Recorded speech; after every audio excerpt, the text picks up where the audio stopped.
नमस्कार साथियों। आज अपन कक्षा 8 के पहले पाठ फसल उत्पादन एवं प्रबंधन की बात करते हैं। सबसे पहली हेडिंग है अपने फसल। फसल क्या है? जब एक ही किस्म के पौधे एक साथ बड़े भूभाग पर उगाए जाते हैं उसे अपन फसल कहते हैं। अपने लिखा भी है, जब एक ही किस्म के पौधे किसी स्थान पर बड़े पैमाने पर उगाए जाते हैं तो उसे फसल कहते हैं। उदाहरण इसके हैं गेहूं की फसल, बाजरे की फसल, सरसों की फसल, चने की फसल। इनका अर्थ हो कि जैसे चने की फसल है तो पूरे एक बड़े भूभाग के पूरे जितने पौधे होंगे वो सारे चने के ही होंगे, इसे अपन चने की फसल कहेंगे। अब फसलों के प्रकार की अपन बात करें तो मौसम के आधार पर फसल मुख्यतः दो प्रकार की होती हैं।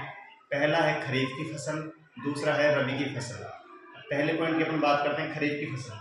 तो खरीफ की जो फसल है वो सामान्यतः वर्षा ऋतु या बारिश के समय में बोई जाती है। माह की यदि बात करें तो खरीफ की फसल को अपन जून जुलाई माह में बोया जाता है और सितंबर अक्टूबर माह में से काट लिया जाता है। खरीफ की फसल की बात करें वह फसल जिसे वर्षा ऋतु या बारिश के समय बोया जाता है खरीफ की फसल कहलाती है। इस फसल की बुआई प्राय जून माह में की जाती है तथा सितंबर माह में इसे काट लिया जाता है।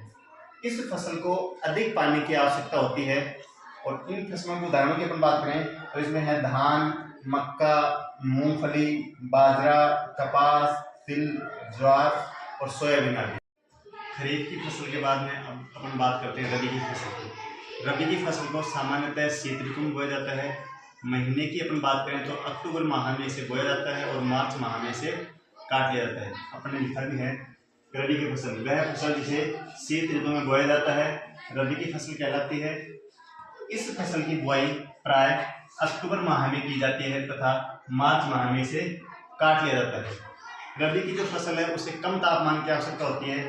इस फसल को कम तापमान की आवश्यकता होती है। रबी की फसलों के उदाहरणों की अपन बात करें तो इसमें है गेहूं, चना, सरसों, मटर, अलसी, जौ, जीरा, इसबगोल, तारा मीरा, मेथी आदि जो फसलें हैं ये सारी फसलें रबी की फसल कहलाती हैं। अब इन फसलों के अलावा कुछ फसलें ऐसी भी हैं जिन्हें मार्च से लेकर के जून माह तक बोया जाता है। उन फसलों को अपन जायद की फसलें बोलते हैं। कुछ फसलें जैसे फल एवं सब्जियों को ग्रीष्म ऋतु मार्च से जून माह में उगाया जाता है, उन्हें जायद की फसलें कहते हैं। जायद की फसलों में जो मुख्य उदाहरण है वो है तरबूज, खरबूज, ककड़ी, खीरा, टमाटर आदि। मतलब इसमें जो सब्जियां हैं वो ज़्यादातर इसी फसल के अंतर्गत आती हैं, जायद की फसल के अंतर्गत। इसके बाद में अपन बात करें फसल उत्पादन। तो फसल उत्पादन क्या है? किसान खेत में फसल बोने से पूर्व खेत की जितनी तैयारी वहाँ से लेकर के फसल को पकने के बाद मंडी तक ले जाने की जो संपूर्ण प्रक्रिया है वो फसल उत्पादन प्रक्रिया कहलाती है। इसके अपन परिभाषा देखें तो किसान द्वारा फसल बोने से पूर्व खेत की तैयारी से लेकर तैयार फसल को मंडी में बेचने के लिए ले जाने तक की संपूर्ण प्रक्रिया फसल उत्पादन प्रक्रिया कहलाती है। आगे की बात अपन नेक्स्ट वीडियो में करेंगे। Thank you.